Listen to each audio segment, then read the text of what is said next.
Hey guys, welcome to episode 11 of Mask of the Slasher. Today, we are going to be talking about found footage movies, which is one of our favorite subgenres, I think it's safe to say. Yeah. And Krista, my lovely wife here, Hi. and co-host, co-founder of the feast. Okay, whatever. Did a fantastic job of researching this stuff. So, at this point, I will kick it over to her. I caught it. Thanks for kicking it. I do it. Okay. I like to kick it. Okay. So as Josh said, this is one of our favorite genres. It's probably in the top 5, not the top 2, not the top 3, top 5. Somewhere in there. Yeah. So, this is because found footage movies are something that we kind of grew up with. And it's kind of an interesting history of them.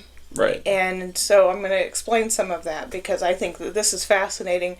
I was way too excited about this when doing the research. I was telling my mom about it. I'm pretty sure she was yawning and falling asleep because it was just so cool what I learned. And it's because I didn't have this information when I was younger. But I want to say that found footage did not start where we started it.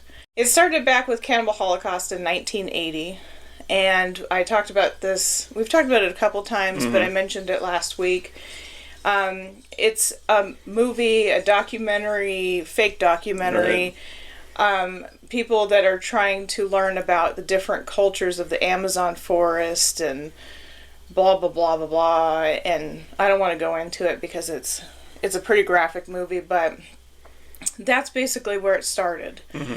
And then it kind of just went into nothingness. And I think possibly because of the issues that they had legally. Yeah. I think it was actually banned in the U.S. for a bit. Yeah. Now you could just watch it on, like, Amazon or some And I garbage. believe the Italian authorities thought it was real, right? Mm-hmm. If I remember from that documentary we watched. Yeah, exactly. It was pretty interesting. It's a short thing, and I think it was only on Shudder. Okay. Like it was one of those things where it was like an episode, like one of those cursed things or something. Okay. I don't know. I don't remember.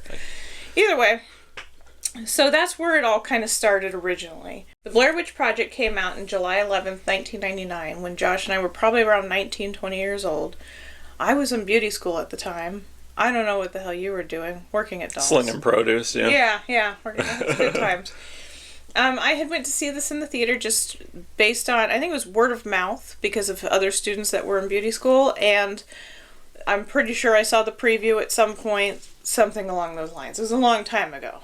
I can't remember everything at this point. But we went to see it, and we really didn't know what to expect.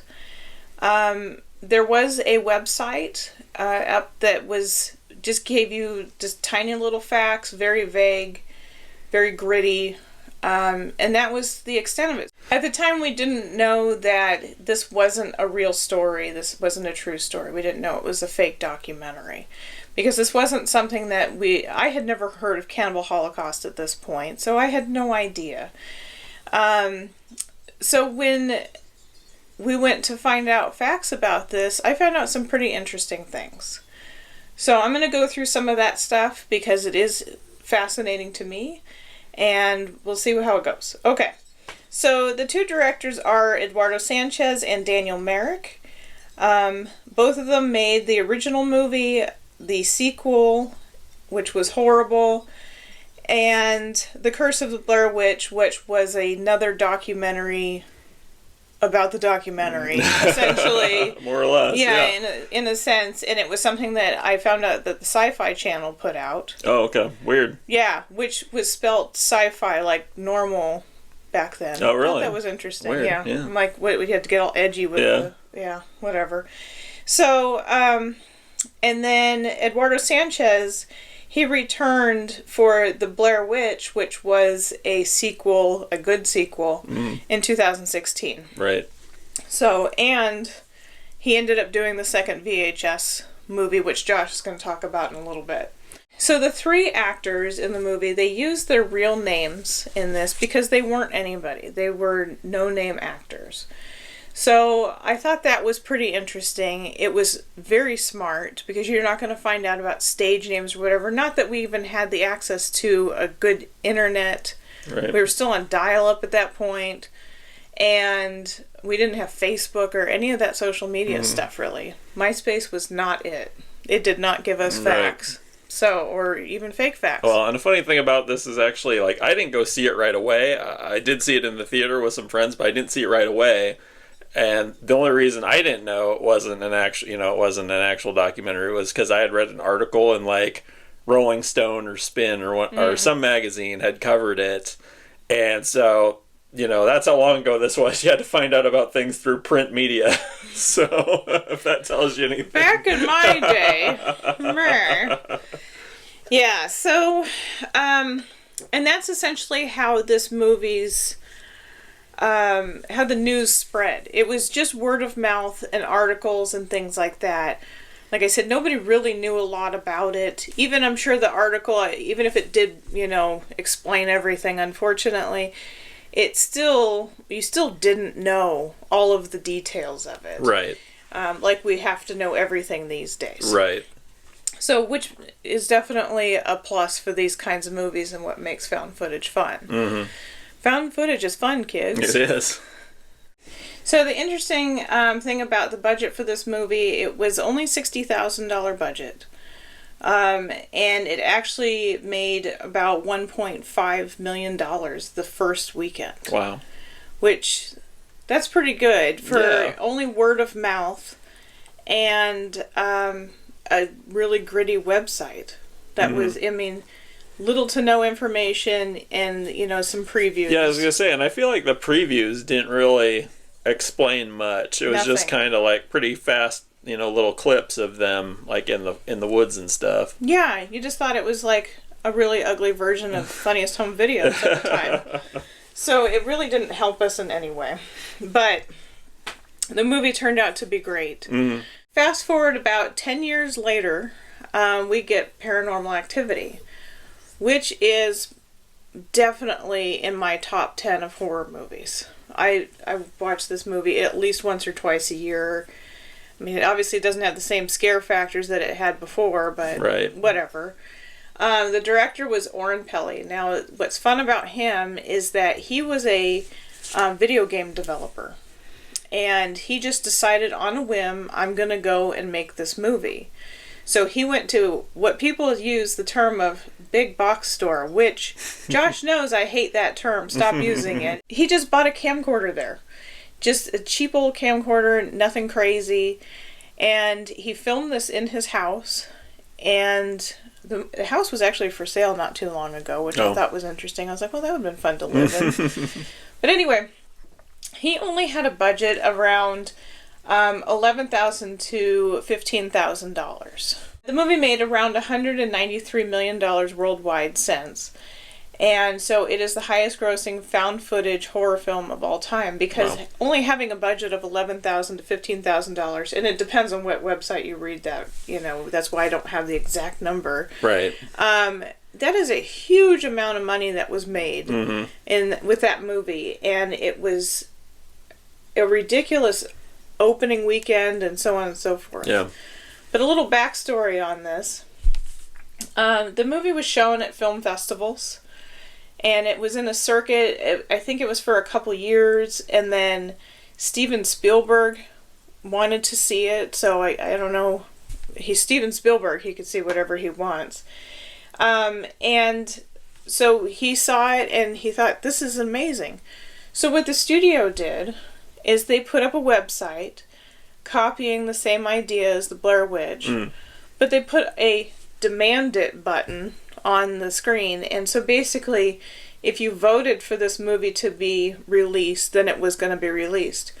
It was all a publicity stunt. It was going to be released either way. Obviously they've already put the money into it. Right. It was just a thing, and they were just trying to just go off of the whole Blair Witch idea. Yeah. So I thought that was really fascinating. Yeah. That when these movies were made for so cheap, I was surprised that the Blair Witch actually was made for more. Yeah. I still don't understand that. I mean... Well, probably because they had to go out on location type situation, whereas had to pay those campground fees. It still costs more money to go out somewhere and film than it does to sit and film in your house. Yeah, it's true. I know. The campground fees, though, they're usually about $30 a night. Campground fees. Oh my goodness. So and also both actors once again use their legal names. Oh, right. So I just thought that is so smart of them to do. So now you're going forward even further, and Josh is going to talk about another couple movies. Yeah. I'm going to just give a little honorable mentions, though, in this, because we're starting with 1999, and I think the latest is 2015. Yes. So in between what I've talked about and Josh is going to talk about, we also have Behind the Mask that was made in 2006, The Fourth Kind that was 2009, Lake Mungo was 2010, and Grave Encounters, which was 2011. Mm-hmm. And we have seen all of those 4 movies. There's other ones that have been out since then, but we haven't seen them, and so I don't care. But I'm going to put out a thing real quick. Lake Mungo was stupid. Yeah, that movie, I think the reason we found out about it was because it was like one of 100 scariest, something we watched about the scariest movies, and I'm like, oh, that looks real interesting, and I wrote it down. Yeah. And we watched it many months later, maybe even a year later, and I was like, would this make any list? Yeah. I don't understand. It was terrible. Absolutely terrible. But on the other hand, Grave Encounters. Oh, that was a great movie, yeah. And if anybody has ever seen Ghost Adventures, the overdramatic ghost hunting show, and then he's got a haunted museum in Las Vegas, which is actually good, by the way. It is pretty cool. We've been twice. It was amazing. But this in particular, it actually made me think at the end, which I was surprised at. Mm-hmm. I didn't anticipate that. Mm-hmm. Now Josh is going to go forward with what he has as far as his favorite found footage movies. Yeah, so the first one I wanted to talk about was VHS. This was released in 2012. This one also had a pretty small budget. It was $242,000 and went on to gross $1.9 million, so it's definitely not Paranormal Activity, but still pretty good. Yeah. Pretty good turnaround on that, I'd say. It nothing too exciting about how it was released. It just was, it ran around the film festival circuit and got picked up by Magnolia Pictures, and then went on various streaming services. I think we saw it on Shudder, but that's neither here nor there. This is an anthology, and what's actually really interesting about this movie, I think, is it kind of is a who's who of who the big directors are now. Mm-hmm. Adam Wingard was involved in it. He went on to do Kong vs. Godzilla, multi-million-dollar blockbuster movie. Coming from a $242,000 budget to one of the biggest movies of that year. Yeah. David Bruckner went on to do the Hellraiser reboot from last year. That's awesome. I love that movie. Yeah. And Ty West, who did a bunch of movies we like, House of the Devil, X, and Pearl, and then of course Maxine is coming out sometime this year, I believe. Thank goodness. Yeah. So there were a couple of directors on here that really didn't do anything else. Glenn McQuaid did a movie called I Sell the Dead, which I didn't know about and haven't seen, but after researching, I want to see it because it's got Larry Fessenden in it, who was really? Yeah, We Are Still Here, and it's got and Ron Perlman, Hellboy, and also Angus Scrimm, the tall man from Phantasm. So now I have to track this movie down and watch it just because of who's in it. The other director was Joe Swanberg. I'm sorry, I'm looking at my old man notes here. He didn't do anything. He was a writer on a horror movie called The Rental, but other than that, he really hasn't done anything else in horror. But I just found it really interesting because, here, found footage, is still quite popular, obviously. I mean, I think VHS has kind of turned into a cult movie a little bit, and there's a bunch of sequels of varying degrees of quality, but the first couple and the newest one are quite good. People that are becoming big-time directors are coming out of found footage, which I think is kind of interesting, too. Well, and what's interesting about how this movie, the original movie, I didn't look at the rest of them, but how this one was done is that you had a group of these different directors, and they each recorded their own segment. And they did not they sat down and they discussed kind of the idea of what they were doing, but it's not like everybody was in on each part of it. Yeah. Which I thought was really interesting, because it was like, it was just a group collaboration. And I read in an interview where I think it was the main director, he had said, this isn't something that would normally work, but we just decided to give it a shot and do it anyway. Yeah. And it turned out really well. I mean, when we first saw it, I really wondered, what are we watching? Right. Because this made no sense to me, and it was chaotic.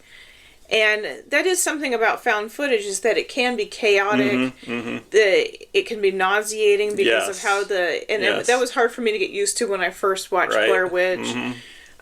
So it just worked. It's pretty cool that it kind of this movie kind of helped, either launch or further all these careers. It's pretty neat that these little found footage movies are just can just blow somebody up like that, I think. Yeah, well, and we rewatched it again the other day, just as a refresher, and I was still asking questions. I mean, it's not unheard of that I don't ask questions of things I should already know about, but I still was asking questions and still surprised by what I was about to see. Yeah, and one thing we were talking about the first story, not the wraparound, but the first actual tape that they put in, the woman, we thought she was a vampire. She is actually a succubus, I found out. Oh, well, that makes sense. That makes a lot more sense. So I assumed because of the blood and because she flew away at the end, I assumed vampire. But that makes just fun fact. If anybody else was questioning what kind of creature she was supposed to be, kids.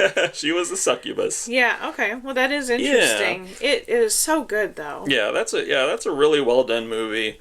I like all the stories. Some a little more than others. Yeah. I think the first one's really good because those guys are so obnoxious. You're just waiting for them to get killed, and they do in spectacularly bloody fashion. The one guy gets his dick ripped off. So, it's pretty funny. That's fantastic. I think I stopped and I was like, "Is that his dick?" And I was like, "Yeah, that's his dick on the floor." Okay. Yeah, we did do a double take on that one even last night. Glenn McQuaid's Tuesday the 17th. I like that one a lot just because I like the killer in that movie is in the credits and in the press stuff or whatever is referred to as the glitch, and every time he comes on screen the camera kind of flips out and you can't really see who or what he is. I thought that was kind of a cool idea. It was really cool. It was interesting because it was terrifying. You could make a whole movie out of that, I feel. I thought that too when we watched it. I was like, this could have been a whole thing. Yeah. But I think every single story was just, what? Yeah. It was a plot twist real fast because it's a short segment. Yeah, they're all very unique. Yeah, I feel like they really felt like they really had to get in there and do business, right away. Yeah. Really kind of, and it works because the stories move along at a good pace. Yeah. You never get bored because they're so short that it's on to the next thing by the time it kind of settles in. Two, they're all so vastly different, both in story and in style. Yes. Yeah. I think that's why he was saying it wouldn't necessarily work usually. Yeah. Because they didn't flow, per se. Mm-hmm. Right. It was very jarring to go between them. But, we were laughing about it back when we were kids. And we had to use VHS tapes. It was funny because there was this little plastic tab that you would pull out, snap off if you don't want somebody to record over something. And I was like, don't you remember when you would just put a piece of Scotch tape over it when you were finally like, yeah, this memory's not worth keeping. Right. It is okay. I need to record Days of Our Lives from my grandma instead, and you just did. Child's recital? Need that. So it was actually really interesting because of that part of it too, and I don't know. It was good. I liked how each story was a different tape, because it kind of reminded me, thinking back to like Creep Show, where each story was a different part of the comic book. It was kind of like an updated version of that for me in a way. So I thought it was pretty cool because it's like an update, but also a throwback. And it was definitely geared towards our generation for sure. In my opinion. Absolutely. So. Yeah, VHS is a great movie. I'm sure if you're watching this, you've seen it by now, but if you haven't, go check it out. Definitely check out the sequels too. They are of varying quality, but most of them are at least pretty good. The final movie I want to talk about is Hell House LLC. This was released in 2015, directed by Stephen Cognetti. This was another one of those documentary / found footage movies. And what's cool about this one, I think, is just the fact that it shows that found footage can still be effective. Like, how many years out are we now from Cannibal Holocaust? How many decades? And yet still found footage movies can be done and be really good. Yeah. I didn't really know anything about it, and I just kept seeing it when I would scroll through, and I was like, okay, finally, all right, what is this? The name was stupid. Yeah, to exactly. Me. I was like, it sounded like, is this like a documentary about haunted houses? What is this? Yeah. I had no idea, and I didn't read the little blurb or whatever. I just put it on. And I was really surprised by how good this movie was. If you guys haven't seen it, just a little brief synopsis, since it's fairly new. I don't want to give too much away. Yeah. But it's about this group of friends that go to this abandoned hotel to kind of convert it into a haunted attraction just for the Halloween season. But they don't realize that it's haunted. I don't think I'm giving too much away by saying that. And from there, things just go horribly wrong. The framework of the movie is kind of a documentary that pieces everything back together, kind of unraveling the story. Yeah. And, I just thought this was, I don't have a ton to say about this movie other than it was just really well made and that found footage can still be effective. Yeah. I will also say it's one of the few movies that makes clowns scary, because normally I don't feel like they are. And I agree with you on that one, because yes, I don't believe that clowns are scary in any way. No. Except for John Wayne Gacy. But yeah, this, just how they used those particular props. Yeah, exactly. It was just like, what? Yeah. And you were just anticipating. Mm-hmm. Yeah. Heart was definitely racing watching this movie. And that's definitely, what's great about Paranormal Activity as well, is that anticipation. Yes. Yeah. So kind of Absolutely. a similar thing there. There are 3 sequels. Hell House Part 2 is called Abaddon Hotel, Part 3 Lake of Fire, and Part 4 is Origins Carmichael Manor. I didn't really care for 2 and 3 so much. I thought they were just kind of average, but the 4th one was actually a return to form. And again, still effective in 2023. Still showing that clowns can be scary. Yeah. If you do it right.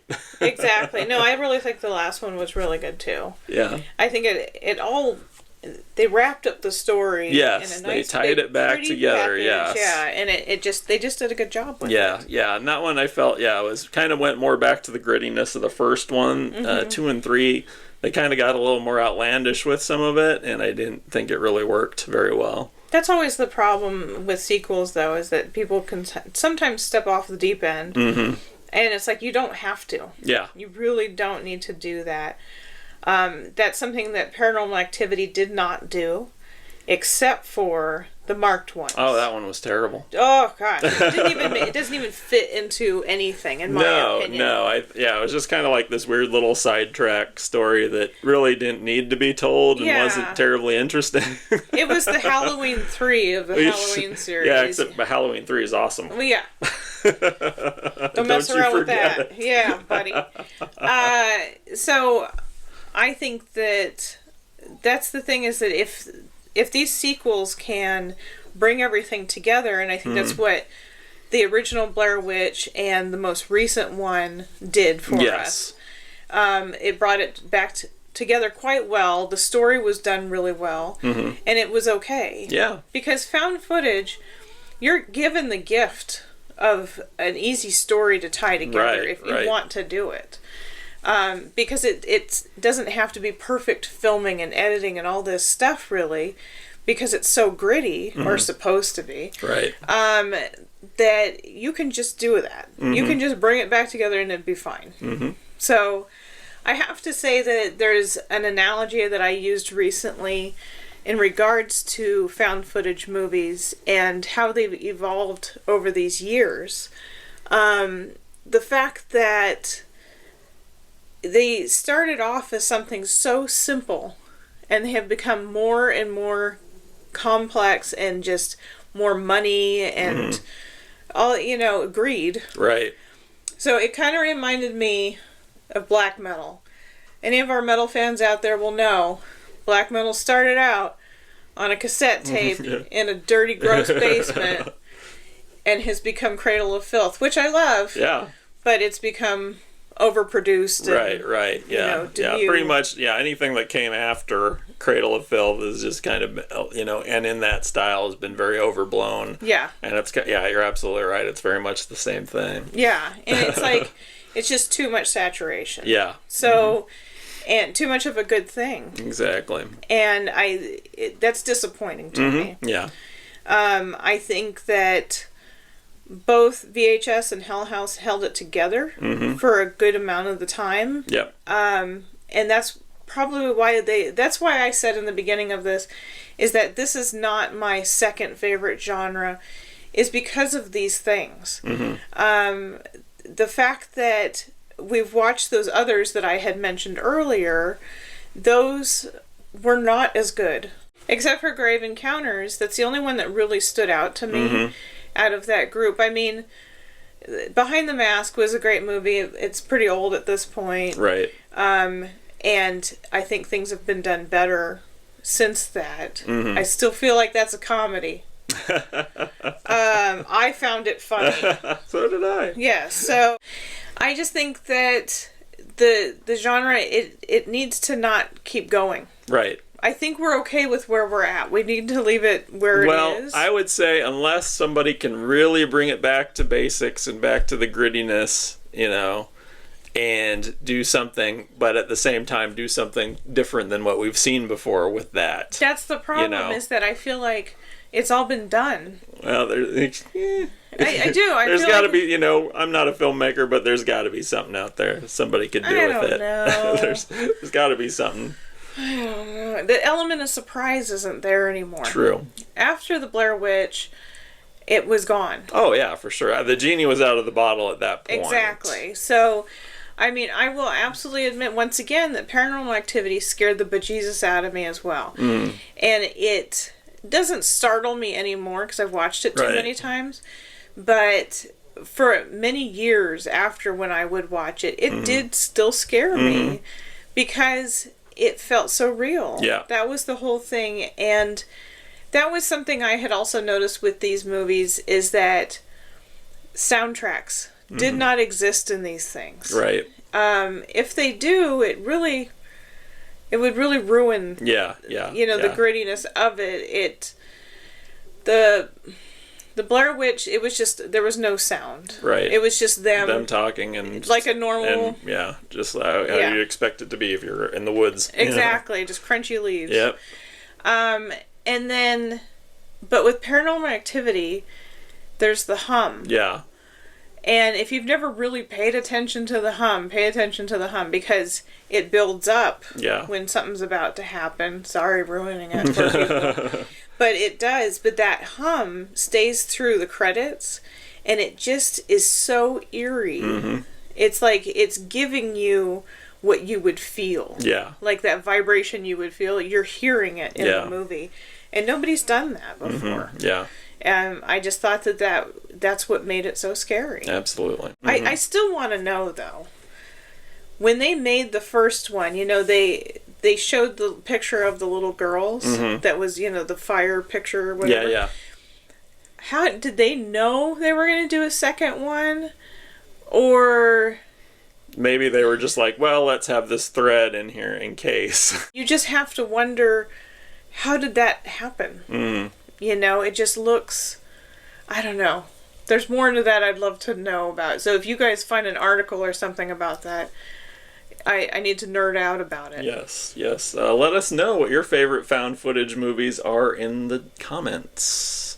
And don't forget to like and subscribe, as the kids say. Bye. Bye.